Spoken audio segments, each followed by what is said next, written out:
It was good to be back in the wilderness again, where everything seems at peace. I was alone, just me and the animals. It was a great feeling, free once more to plan and do as I pleased. Beyond was all around me. My dream was a dream no longer. I suppose I was here because this was something I had to do. Not just dream about it, but do it. I suppose, too, I was here to test myself. Not that I had never done it before, but this time it was to be a more thorough and lasting examination. What was I capable of that I didn't know yet? Could I truly enjoy my own company for an entire year? And was I equal to everything this wild land could throw at me? I had seen its moods in late spring, summer, and early fall, but what about the winter? Would I love the isolation then?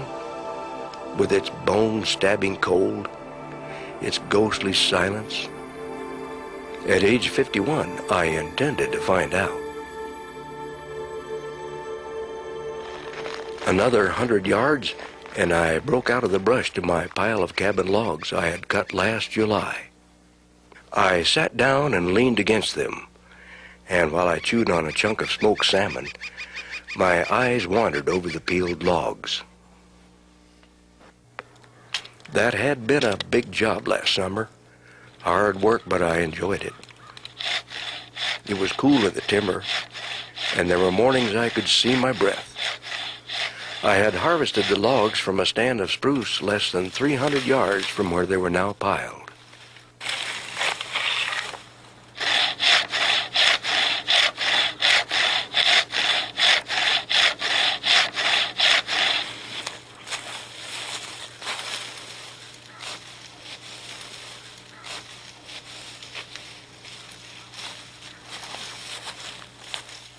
The logs were a great deal lighter now than they were then, and could be handled easily enough.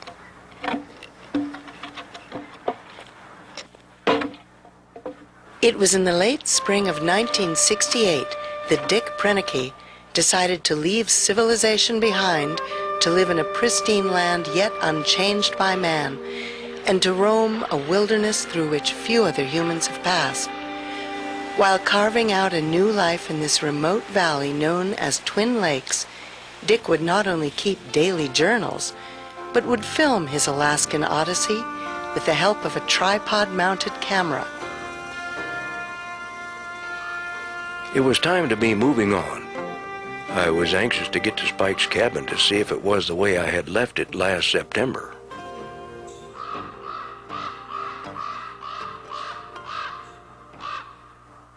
About 500 yards more through the spruce and the willow brush, and there it was. Its weather-grade moose antlers spreading just below the peak of the roof, a tin can on its stovepipe, and its windows were boarded up. The cabin had everything needed to set up housekeeping until my own cabin was completed. A good stove, 2 bunks, and a roof that didn't leak. I carved a mallet head out of a spruce chunk, augured a hole in it, and fitted a handle to it. This would be a useful pounding tool, and I hadn't had to pack it in either.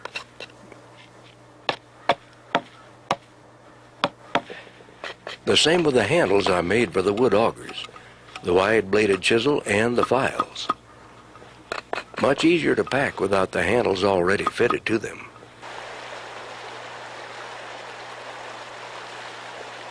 I cleared the brush and hauled up beach gravel and spread it to a depth of several inches over an area roughly 20 feet by 20 feet. I felt I had made the best possible choice. It would be 11 feet by 15 feet. Its front door would face northwest, and the big window would look down to the lake. A pile of logs. Which ones to start with? To make a notch fit properly, you can't rush it. Make several saw cuts an inch or 2 apart, almost down to the pencil line, and whack out the chunks with an axe until the notch is roughly formed. Then comes the finish work, the careful custom fit. I have just the tool for the job.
One log in particular required considerable hewing to straighten it. I must say white spruce works up nicely with an axe and draw knife.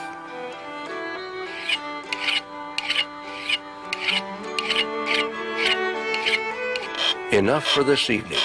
The job has begun.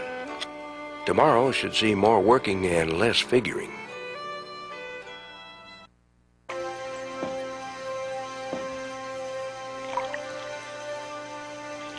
I glided silently along over a different pathway.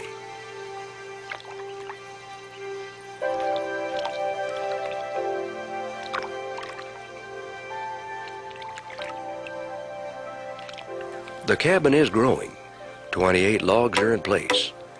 44 should do it, except for the gable ends and the roof logs.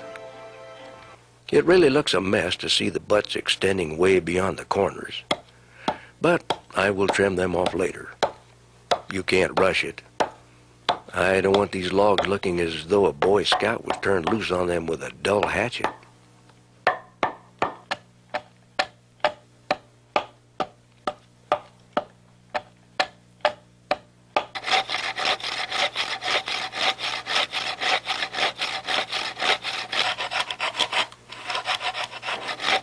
Finally back to the cabin building. I'm a better builder than I am a farmer anyway. 38 logs are in place and I'm almost ready for the eave logs. I cut the openings for the big window, the two smaller ones, and the opening for the door.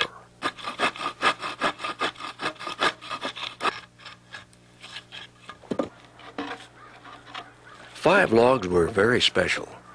These were the 20-footers, which along with the gable ends would be the backbone of my roof. 2 would be eave logs, 2 would be purlin logs, and the last and the straightest would be the ridge log. As it stands now, the cabin looks as though logs are sticking out all over it, like the quills of a riled porcupine. I woke up this morning surprised to see 4 inches of snow on the ground. Looks like I finished my fireplace just in time. It's a frosty morning at 23 degrees, 35 degrees in my cooler box, and the lake water at 42 degrees. But the pressure is off.